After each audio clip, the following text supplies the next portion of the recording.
Lektion 1. Neue Interessen entdecken. Hallo Anna, ich habe gehört, dass du in letzter Zeit einige neue Hobbys erforscht hast. Erzähl mir mehr. Ah ja, ich habe mich verzweigt und ein paar neue Dinge ausprobiert.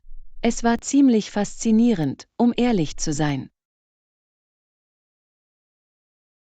Das ist großartig. In welche neuen Interessen bist du eingetaucht?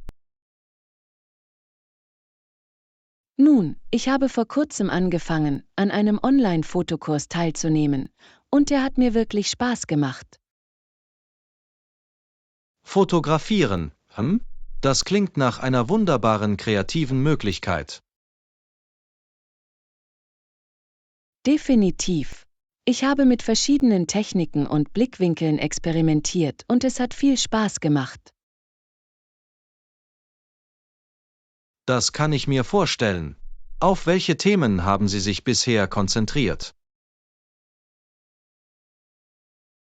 Hauptsächlich Natur und Landschaften, aber ich versuche mich auch an Porträtarbeiten. Oh, Porträts können eine so interessante Herausforderung sein. Hast du bis jetzt irgendwelche guten Fotos aufgenommen? Ein paar, ja. Ich lerne immer noch, aber ich bin wirklich stolz auf einige der Aufnahmen, die ich bekommen habe.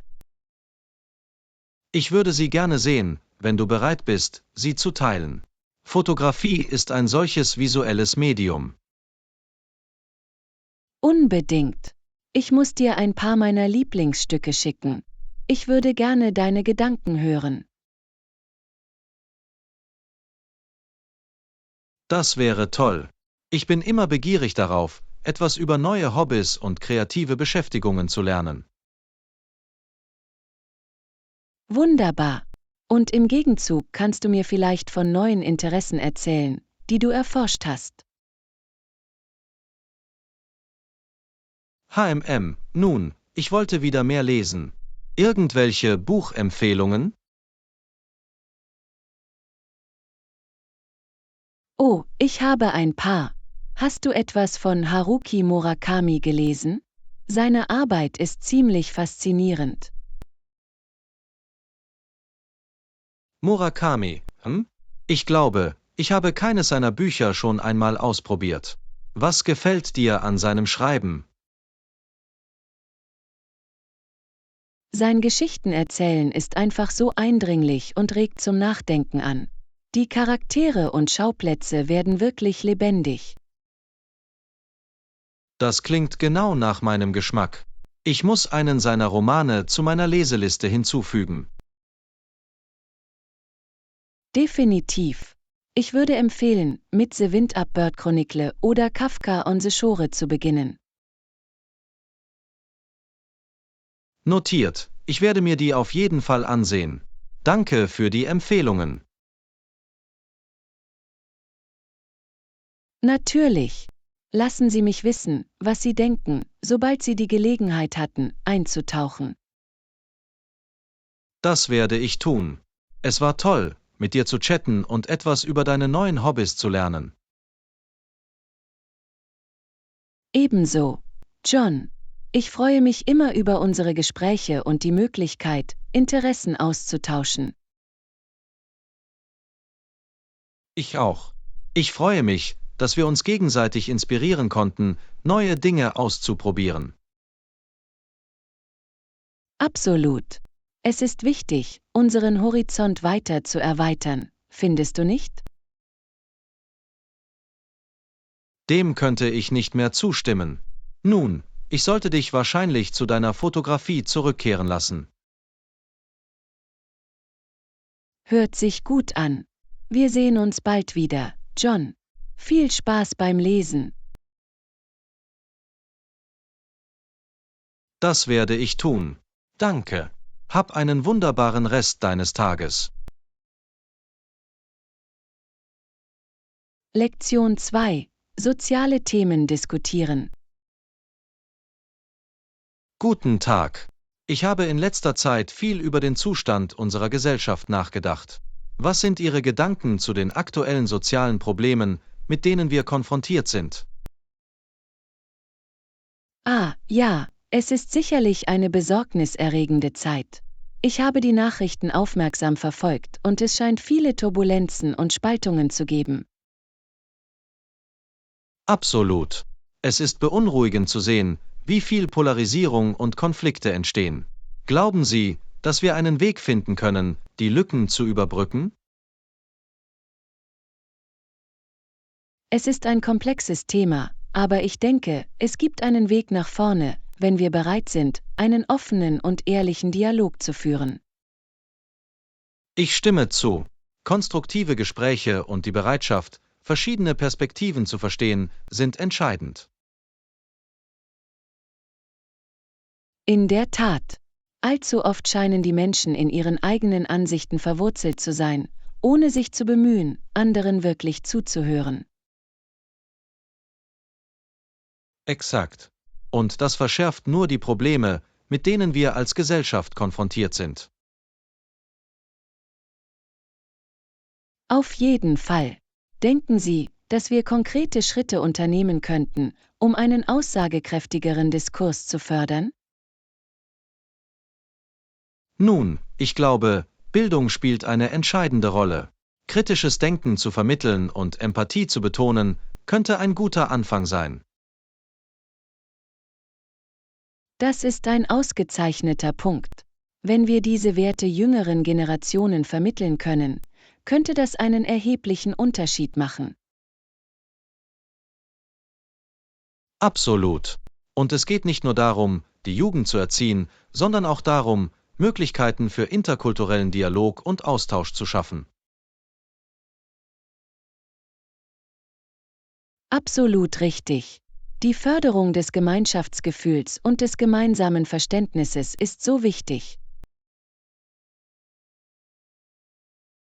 Auf jeden Fall. Es ist ein Thema, das uns alle betrifft, und wir alle haben die Verantwortung, auf eine gerechtere und integrativere Gesellschaft hinzuarbeiten. Gut gesagt. John, ich freue mich, dass wir auf derselben Wellenlänge sind, wenn es um die Notwendigkeit des sozialen Fortschritts geht. Ich auch. Es ist ermutigend zu wissen, dass es andere gibt, die diese Bedenken teilen. Absolut. Vielleicht können wir ein paar praktische Möglichkeiten finden, uns zu engagieren und etwas Positives zu bewirken. Dafür bin ich auf jeden Fall offen. Dies ist ein Thema, das mir am Herzen liegt, und ich bin begierig darauf, Maßnahmen zu ergreifen. Wunderbar. Ich freue mich darauf, diese Diskussion fortzusetzen und nach möglichen Lösungen zu suchen. Hört sich gut an. Ich weiß es zu schätzen, dass Sie sich die Zeit nehmen, mit mir darüber zu sprechen. Natürlich. John, das sind wichtige Gespräche, die man führen sollte. Ich freue mich, dass wir einen durchdachten Dialog führen konnten. Ich auch. Es hat mir viel zum Nachdenken gegeben. Danke für deine Einblicke. Jederzeit. Ich freue mich immer über sinnvolle Diskussionen. Sollen wir bald einen Kaffee trinken?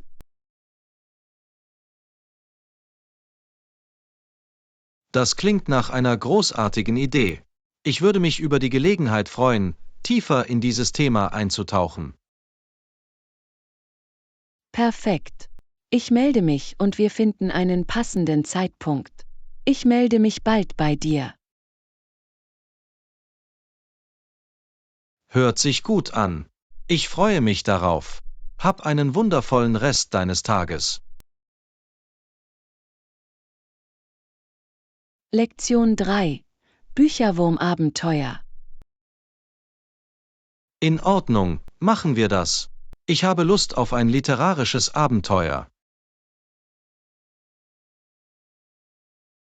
Hervorragend, John. Ich bin auch bereit, in ein paar neue Bücher einzutauchen. Was hattest du im Sinn? Nun, ich dachte, wir könnten uns aufteilen und alle in den Regalen nach Büchern unserer Lieblingsgenres suchen. Oh, ich liebe diese Idee. Wir können dann zurückkommen und Empfehlungen austauschen. Genau. Auf diese Weise können wir alle etwas Neues und anderes entdecken. Klingt nach einem Plan. Treffen wir uns wieder hier, sagen wir, in 20 Minuten? Klingt gut für mich. Ich werde auf der Suche nach fesselnder Fiktion sein. Und ich werde die Sachbuchabteilung nach etwas durchsuchen, das zum Nachdenken anregt. Hervorragend. Ich kann es kaum erwarten zu sehen, welche versteckten Juwelen wir entdecken. Ich auch nicht. Das wird so viel Spaß machen. In Ordnung, lass uns das machen. In Ordnung, die Zeit ist abgelaufen. Hast du gute Lektüre gefunden? Darauf kannst du wetten. Ich bin auf dieses faszinierende Buch über die Geschichte der modernen Kunst gestoßen. Ich habe mich für einen Klassiker entschieden, einen packenden Roman über eine Familie, die sich den Herausforderungen des Lebens stellt. Wunderbar. Ich habe immer Lust auf eine gute, charakterorientierte Geschichte. Einverstanden. Sollen wir Bücher austauschen und die Auswahl des anderen ausprobieren? Unbedingt. Ich freue mich darauf, Ihre Auswahl an Belletristik zu untersuchen, und ich hoffe, Ihnen gefällt mein Sachbuchfund. Wunderbar. Das wird ein literarischer Austausch für die Ewigkeit sein. Ich habe keinen Zweifel.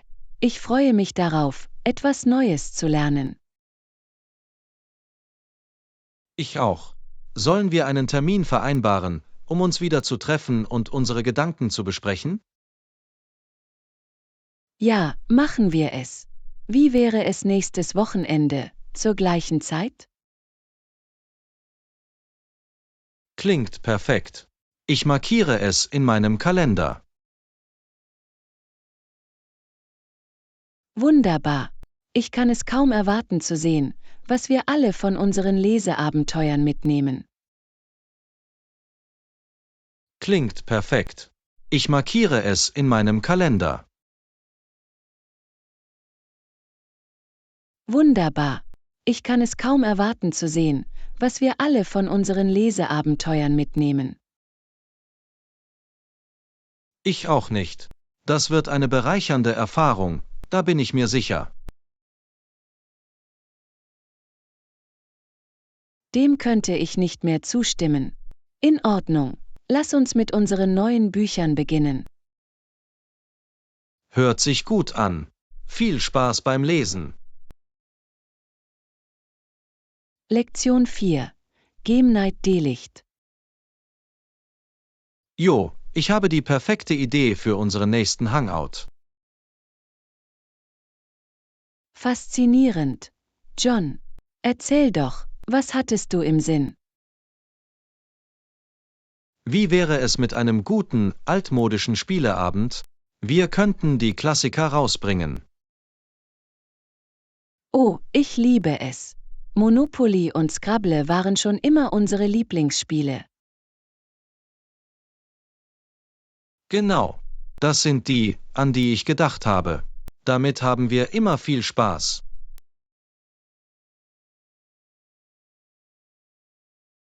Absolut. Der freundliche Wettbewerb und die witzigen Scherze sind der halbe Spaß. Dem könnte ich nicht mehr zustimmen. Also, was sagst du? Spieleabend an diesem Wochenende? Klingt herrlich.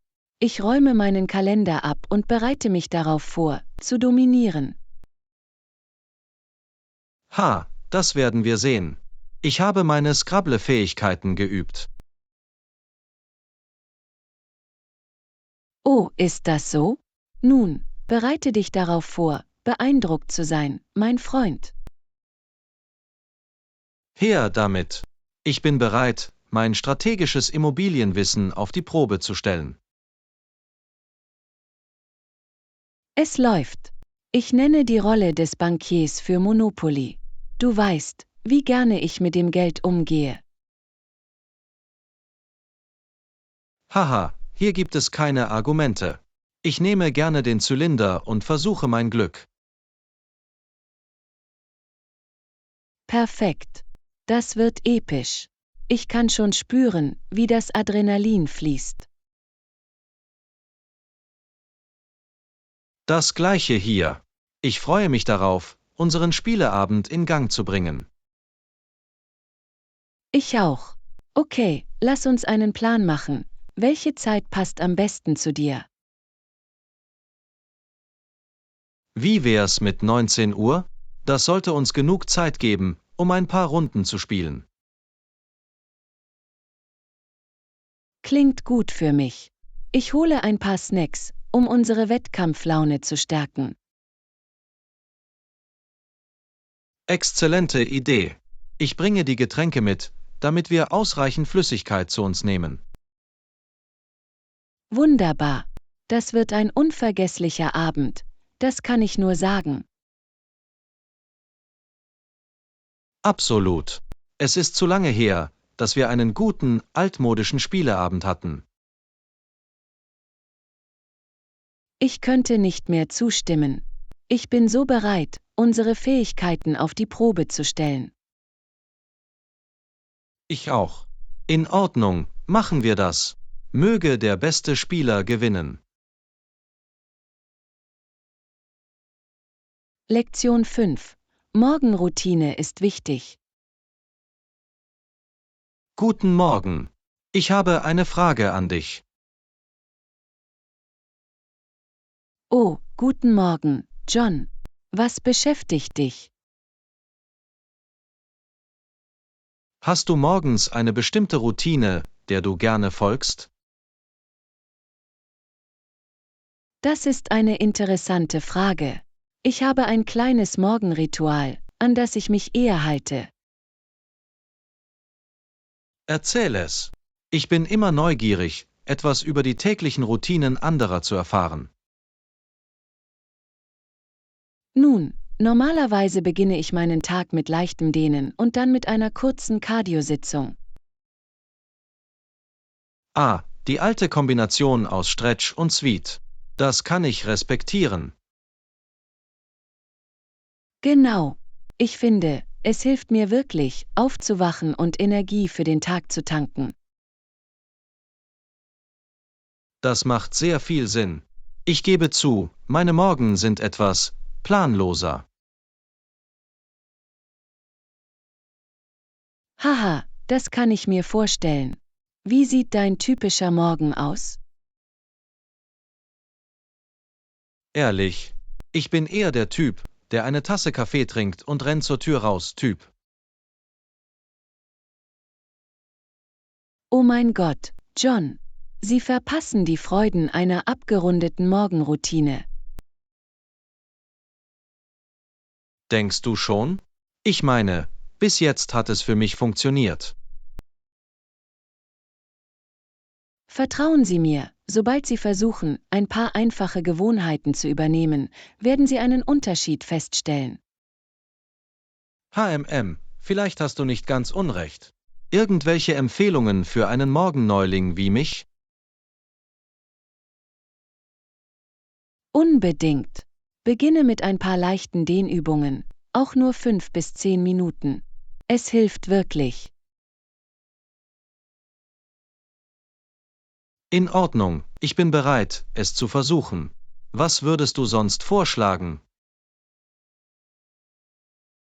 Nun, eine schnelle Cardio-Sitzung wie ein flotter Spaziergang oder Joggen ist ebenfalls ein entscheidender Faktor. Okay, ich sehe die Berufung. Dehnen, Cardio und dann Kaffee. Hab es.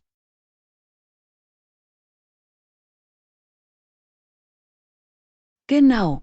Es geht darum, sich auf einen produktiven und energiegeladenen Tag vorzubereiten. Weißt du, je mehr du darüber redest, desto mehr bin ich überzeugt, dass ich es versuchen muss. Ich glaube wirklich, du wirst einen Unterschied bemerken, John. Ihr Geist und Ihr Körper werden es Ihnen danken. In Ordnung, du hast mich verkauft. Ab morgen überarbeite ich meine Morgenroutine. Ich freue mich so für dich.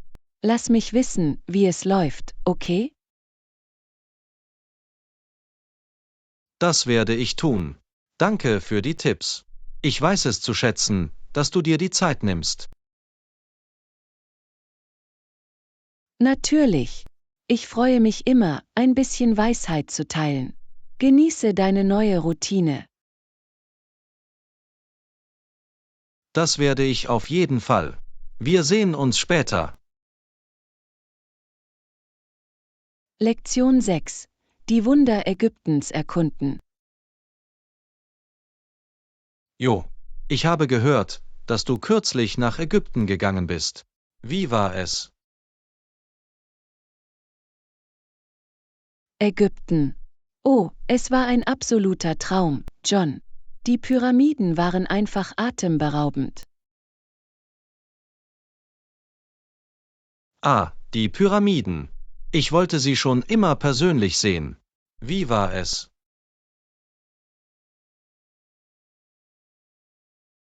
Ehrlich gesagt werden die Fotos ihnen nicht gerecht. Vor diesen uralten Wundern zu stehen, ist einfach demütigend. Das kann ich mir vorstellen. Ich wette, es muss sich wie eine Zeitreise angefühlt haben. Genau. Der schiere Umfang und die Präzision der Konstruktion sind überwältigend. Ich habe gehört, dass die Sphinx auch ziemlich beeindruckend ist. Hattest du die Gelegenheit, sie zu sehen? Natürlich. Die Sphinx war unglaublich. Sie steht einfach da und bewacht die Pyramiden mit solcher Majestät. Wow, ich kriege Gänsehaut, wenn ich nur daran denke. Konntest du in eine der Pyramiden gehen? Hab ich. Es war ein unglaubliches Erlebnis. Die Korridore und Kammern im Inneren sind einfach beeindruckend. Das kann ich mir nur vorstellen. Ich wette, die Geschichte und das Geheimnis des Ganzen müssen fesselnd gewesen sein. Absolut. Es hat mich wirklich dazu gebracht, den Einfallsreichtum und die Handwerkskunst der alten Ägypter zu schätzen. Ich wette. Also, was war dein Lieblingsteil der ganzen Reise? Was ist dir am meisten aufgefallen?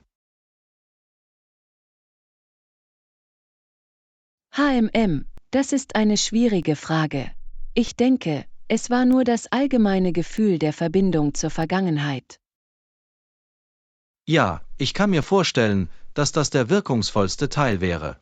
Sich so mit Geschichte zu verbinden, muss unglaublich sein. Das war es wirklich. Ich hatte das Gefühl, in die Fußstapfen der Pharaonen zu treten. Es war demütigend und inspirierend. Ich werde immer neidischer. Du hast mich definitiv dazu gebracht, eine Reise nach Ägypten zu planen. Das solltest du, John. Das ist eine Erfahrung, die dir für immer in Erinnerung bleiben wird. Die Sehenswürdigkeiten, die Kultur, das alles ist einfach unglaublich. In Ordnung, du hast mich überzeugt. Ägypten steht offiziell auf meiner Reiseliste. Danke für die Inspiration. Ich bin so froh, dass ich die Magie Ägyptens mit dir teilen konnte, John. Du wirst es lieben, ich weiß es einfach. Ich kann es kaum erwarten. Vielleicht können wir irgendwann zusammen eine Reise planen, wenn du dazu bereit bist. Das würde mir gefallen. Wir könnten die Pyramiden und den Nil Seite an Seite erkunden. Dann ist es ein Deal. Ägypten, wir kommen. Lektion 7. Das amerikanische Jahrhundert. Guten Morgen. Hast du dich in letzter Zeit über alle Neuigkeiten auf dem Laufenden gehalten? Hallo, John. Ja, habe ich. Auf der Welt scheint so viel zu passieren.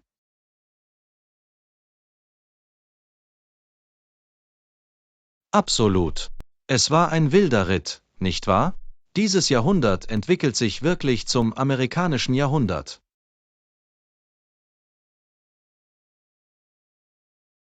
Damit hast du recht.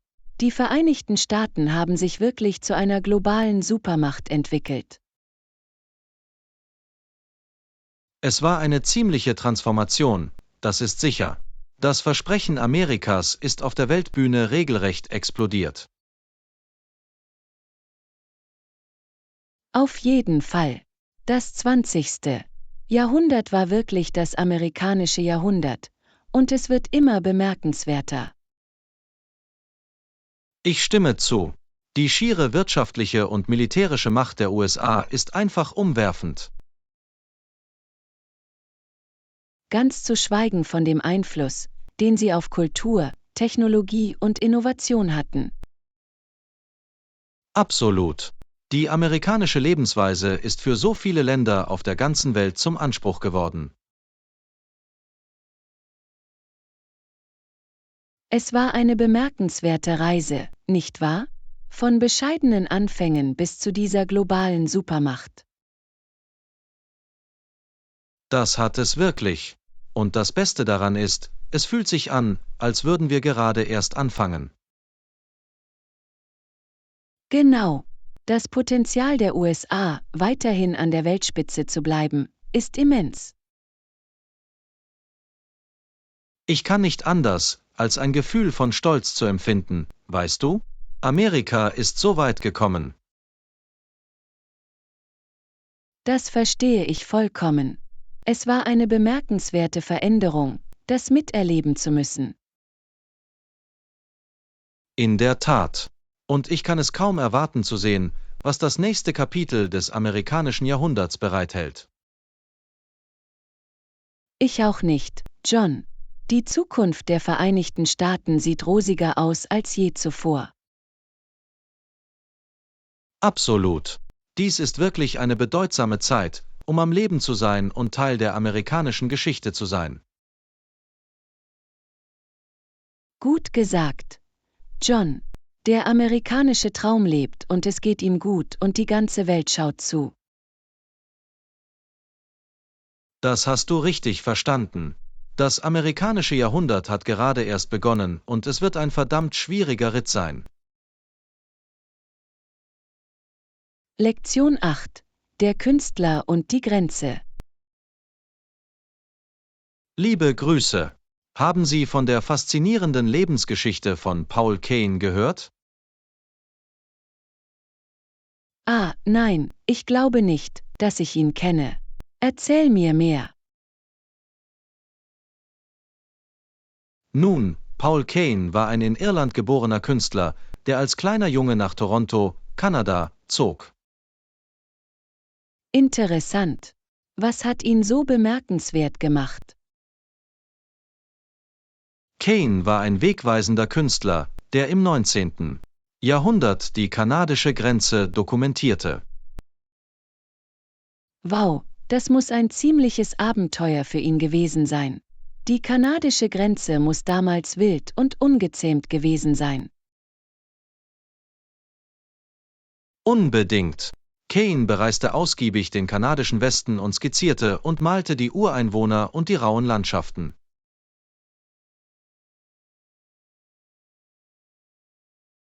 Das ist bemerkenswert. Er muss ein gutes Auge für Details gehabt haben, um diese Welt auf Leinwand festzuhalten. In der Tat. Kanes Kunstwerke bieten eine unschätzbare historische Aufzeichnung einer sich schnell verändernden Zeit und eines sich schnell verändernden Ortes. Ich kann mir nur vorstellen, mit welchen Herausforderungen er konfrontiert gewesen sein muss, als er in diese abgelegenen Regionen reiste. Du hast recht. Es war keine leichte Aufgabe, aber Kane war von der Leidenschaft getrieben, diese verschwindende Lebensweise zu dokumentieren. Das ist so bewundernswert. Er muss auch ein echter Pionier in der Kunstwelt gewesen sein. Auf jeden Fall. Kanes Arbeit prägte über Generationen hinweg die visuelle Identität des kanadischen Westens. Es ist wunderbar, dass sein Erbe weiterlebt und diesen wichtigen Teil der Geschichte bewahrt. Absolut. Kanes Kunst ist ein Beweis für die Vision und Ausdauer dieses bemerkenswerten Künstlers.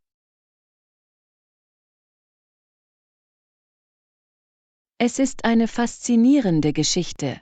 Ich freue mich, dass wir die Gelegenheit hatten, über diese Pionierfigur zu sprechen. Ich auch. Paul Kanes Leben und Werk sind eine wahre Inspiration, findest du nicht? Absolut. Er ist ein leuchtendes Beispiel dafür, wie Kunst den Geist eines Ortes und einer Zeit einfangen und verewigen kann. Gut gesagt. Kanes Vermächtnis wird auch in den kommenden Generationen faszinieren und inspirieren. Lektion 9. Die Zukunft der Landwirtschaft. Guten Morgen. Ich habe über einige faszinierende Entwicklungen in der modernen Landwirtschaft gelesen. Oh, wirklich? Welche Entwicklungen haben Ihr Interesse geweckt? Nun, eine Sache, die mich beschäftigt hat, ist der wachsende Einfluss der Technologie auf die Landwirtschaft. Das ist ein interessantes Thema. Auf welche Weise prägt Technologie die Zukunft der Landwirtschaft? Zum einen gab es einen großen Schub in Richtung Präzisionslandwirtschaftstechniken unter Verwendung von Datenanalyse und Automatisierung. Ich verstehe. Wie wirkt sich das auf das tägliche Leben der Farmfamilien aus? Offenbar tragen diese neuen Technologien dazu bei, die Landwirtschaft effizienter und nachhaltiger zu gestalten. Das klingt vielversprechend. Auf welche Weise verbessern Sie das Leben der Bauernfamilien? Soweit ich gelesen habe, ermöglicht Präzisionslandwirtschaft Landwirten, ihre Betriebsmittel wie Wasser und Dünger zu optimieren, was ihnen Zeit und Geld spart. Das ist toll zu hören. Bringt die Technologie sonst noch etwas mit? Ja, es gibt auch eine Zunahme von Dingen wie Robotik und Drohnen, die für Aufgaben wie Pflanzen, Sprühen und Ernten eingesetzt werden. Wow, das muss die Art und Weise, wie Landwirtschaft betrieben wird, revolutionieren. Sind diese neuen Technologien für die meisten Landwirte zugänglich? Das ist eine gute Frage. Es scheint, als ob die größeren, stärker industrialisierten Farmen diese neuen Technologien bisher wirklich nutzen. Ich verstehe. Es besteht also die Sorge, dass kleinere Farmen in Familienbesitz auf der Strecke bleiben könnten? Exakt. Es gibt Befürchtungen, dass der Aufstieg von Big AG und fortschrittlicher Technologie es traditionellen Familienbetrieben erschweren könnte, im Wettbewerb zu bestehen. Das ist ein berechtigtes Anliegen. Es ist wichtig, dass technologische Fortschritte in der Landwirtschaft diesen kleineren Betrieben nicht schaden. Du hast absolut recht. Ein Gleichgewicht zwischen Innovation und den Bedürfnissen bäuerlicher Familienbetriebe wird für die Zukunft der Landwirtschaft von entscheidender Bedeutung sein. Es ist ein komplexes Thema, aber eines, das so wichtig ist, um die Nachhaltigkeit unserer Lebensmittelsysteme zu gewährleisten. Auf jeden Fall. Ich freue mich, dass wir die Gelegenheit hatten, dieses Thema zu besprechen. Es hat mir viel zum Nachdenken gegeben. Das Gleiche hier. Die Zukunft der Landwirtschaft wird sicherlich ein interessanter und sich schnell entwickelnder Bereich sein. Ich stimme zu. Es ist ein Bereich, den ich in den kommenden Jahren genau im Auge behalten werde. Lektion 10. Der Nudelsauce-Deal. Hey Anna, hast du gesehen, dass das örtliche Lebensmittelgeschäft ein tolles Angebot an Nudelsauce hat? Nein, davon hatte ich noch nichts gehört. Was ist der Deal? Sie kaufen eins, erhalten eine kostenlose Aktion für alle ihre Nudelsaucensorten. Wow, das ist ein tolles Angebot. Ich liebe Nudelsauce, also muss ich mir das auf jeden Fall ansehen. Das gleiche hier. Ich hatte vor, meine Vorräte aufzustocken, da wir das in unserem Haushalt so schnell durchmachen. Das ist eine kluge Idee. Nudelsauce ist eine so vielseitige Zutat, die man immer griffbereit haben sollte. Absolut. Ich verwende es für alles, von Spaghetti bis hin zu hausgemachten Pizzen. Oh, hausgemachte Pizzen klingen köstlich. Haben Sie eine Lieblingsmarke für Nudelsauce? Weißt du, ich bin einer bestimmten Marke ziemlich treu. Ihre Marinara-Sauce ist nicht von dieser Welt. Oh, erzähl es. Um welche Marke handelt es sich? Es ist die Nonnas Delicht Marinara. Hast du es schon einmal versucht? Ich glaube nicht, dass ich das getan habe, aber der Name klingt faszinierend. Was macht es so besonders? Nun, sie verwenden rein natürliche Zutaten und ein geheimes Familienrezept, das ihm diesen reichen, würzigen Geschmack verleiht. Das klingt köstlich. Ich muss beim Kauf ein paar abholen, um einen Verkauf zu bekommen. Mach es auf jeden Fall. Ich garantiere, dass sie nach nur einem Bissen süchtig sein werden. Ich kann es kaum erwarten. Das wird die Zubereitung von Mahlzeiten so viel einfacher machen. Absolut. Sich mit hochwertiger Nudelsauce einzudecken, ist ein totaler Wendepunkt. Ich stimme zu. Danke für den heißen Tipp, John. Ich freue mich darauf, die Nonnas Delicht-Sauce auszuprobieren. Es war mir eine Freude. Lass mich wissen, was du davon hältst. Ich habe das Gefühl, dass es dein neuer Favorit werden wird. Lektion 11. Eine Promotion anstreben. Morgen. Ich habe gehört, dass Sie über eine Promotion nachgedacht haben. Stimmt das? Ja, das stimmt. Ich habe viel über die Anforderungen recherchiert. Das ist aufregend. Warum haben Sie sich für eine Promotion entschieden? Nun, ich hatte schon immer eine Leidenschaft für mein Fachgebiet und ich habe das Gefühl, dass eine Promotion neue Möglichkeiten eröffnen würde. Ich sehe den Appell. Was für ein Programm schaust du dir an? Ich tendiere zu einem Doktortitel in Psychologie. Der Forschungsaspekt fasziniert mich wirklich. Psychologie, Das ist ein faszinierendes Thema. Für welche Art von Forschung interessieren Sie sich? Ich fühle mich besonders zur Entwicklungspsychologie hingezogen und dazu, wie frühkindliche Erfahrungen uns prägen. Oh, das ist ein tiefgründiges und wichtiges Thema. Worauf würde sich Ihre Dissertation konzentrieren? Ich suche immer noch nach Ideen, aber ich bin wirklich an den Auswirkungen von Traumata auf die kindliche Entwicklung interessiert. Wow, das ist ein schweres, aber entscheidendes Studiengebiet. Hast du schon mit dem Bewerbungsprozess begonnen? Noch nicht, aber ich plane, mich im Herbst für Programme zu bewerben. Die Anforderungen scheinen ziemlich hoch zu sein. Ich wette, in ein erstklassiges Doktorandenprogramm einzusteigen ist keine leichte Aufgabe. Was ist die Zeitleiste, auf die du schaust? Wenn ich angenommen werde, würde ich das Programm wahrscheinlich im nächsten Herbst beginnen. Es ist ein Engagement von 4 bis 5 Jahren.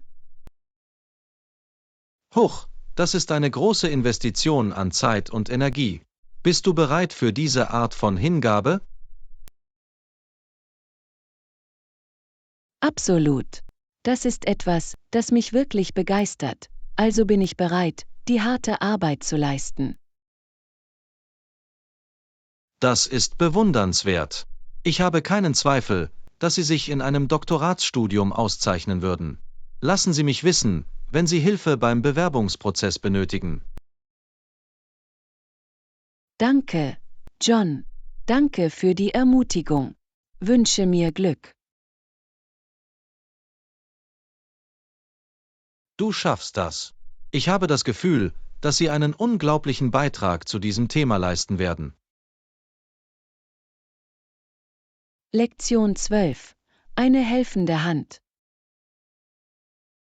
Hey Anna, ich habe dein Auto auf dem Parkplatz bemerkt. Ist alles okay? Oh, hallo John. Ja, mein Auto scheint einen platten Reifen zu haben. Ich bin mir nicht sicher, was ich tun soll. Ah, kein Problem. Ich kann dir dabei helfen, wenn du möchtest. Wirklich.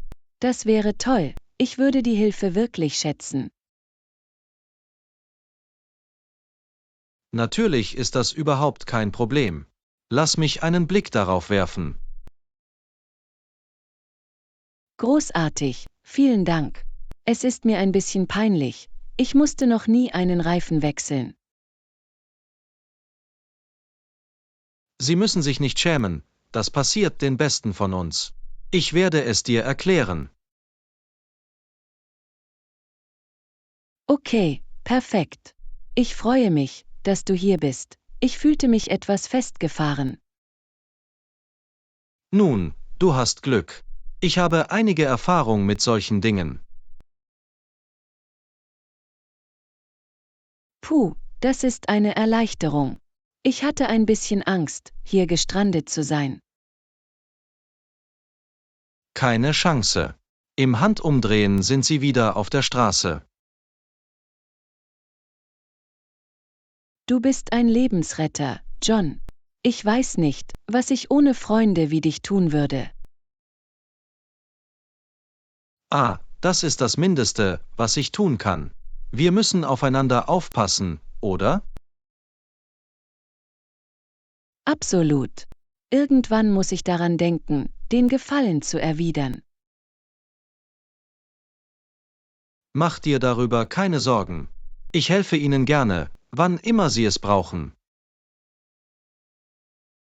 Nun, ich weiß das wirklich zu schätzen.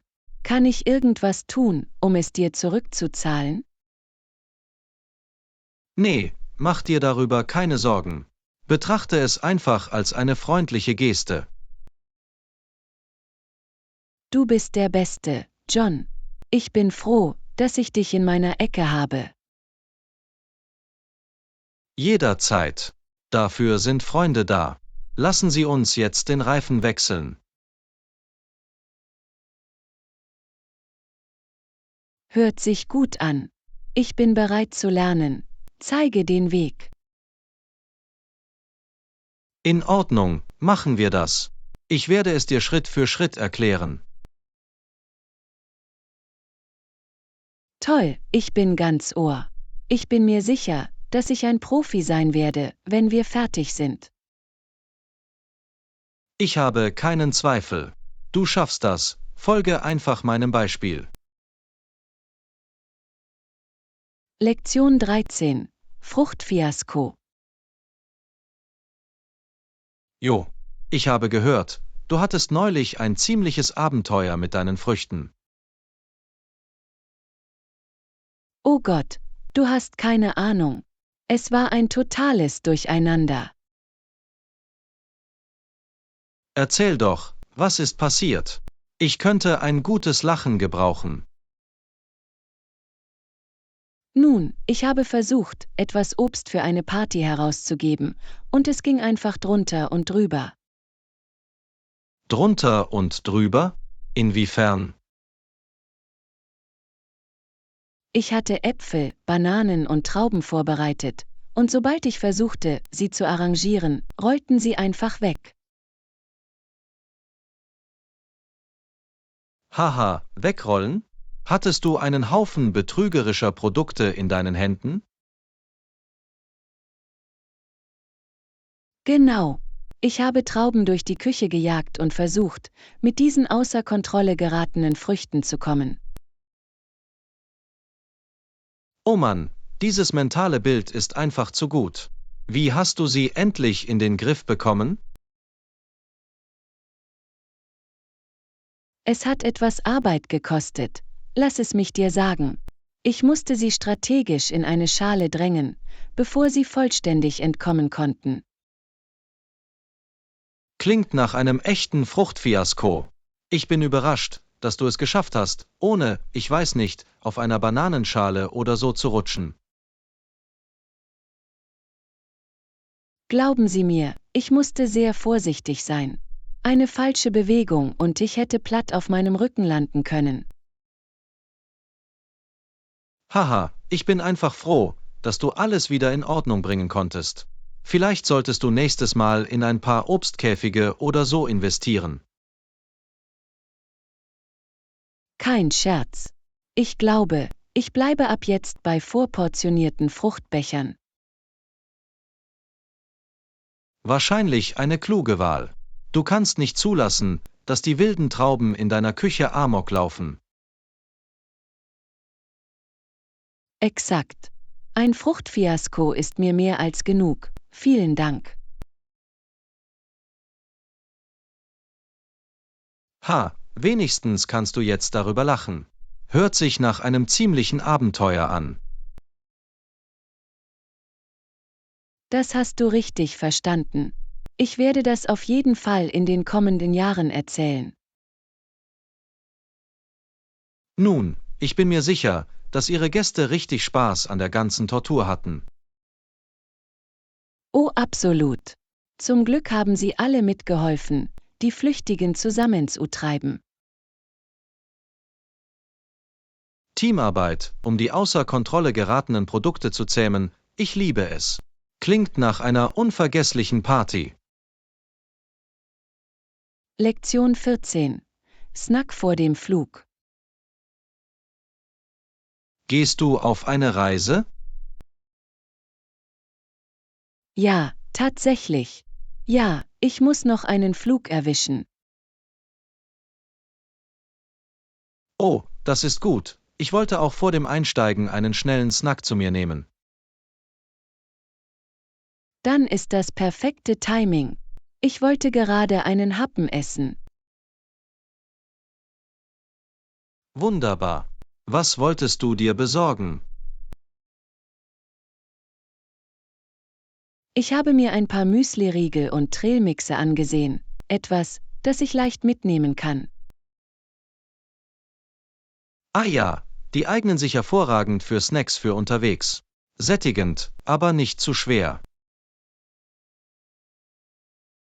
Genau. Und sie überreden mich, bis ich am Flughafen eine ordentliche Mahlzeit zu mir nehmen kann. Kluges Denken. Ich selbst tendierte eher zu einem frischen Stück Obst. Oh, gute Entscheidung. Ein Apfel oder eine Banane wären eine schöne gesunde Option. Ja, ich fühle mich ohne den Zuckerschaden voller Energie, weißt du? Auf jeden Fall. Ich versuche, das schwere, fettige Essen am Flughafen zu vermeiden, wenn ich anders kann. Das gleiche hier. Obwohl ich nicht lüge, manchmal gebe ich nach und hole mir einen großen, saftigen Burger.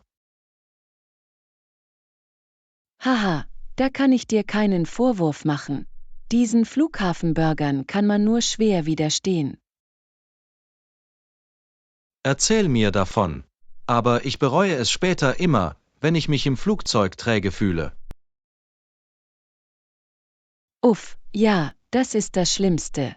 Bleib besser bei den leichteren, tragbareren Snacks. Absolut. Sag mal, hast du zufällig eine dieser getrockneten Mangoscheiben geschnappt? Ich liebe die. Oh nein, aber das ist eine tolle Idee. Ich muss mal vorbeischauen und schauen, ob sie welche haben. Du wirst es nicht bereuen. Sie sind die perfekte Balance zwischen süß und zäh.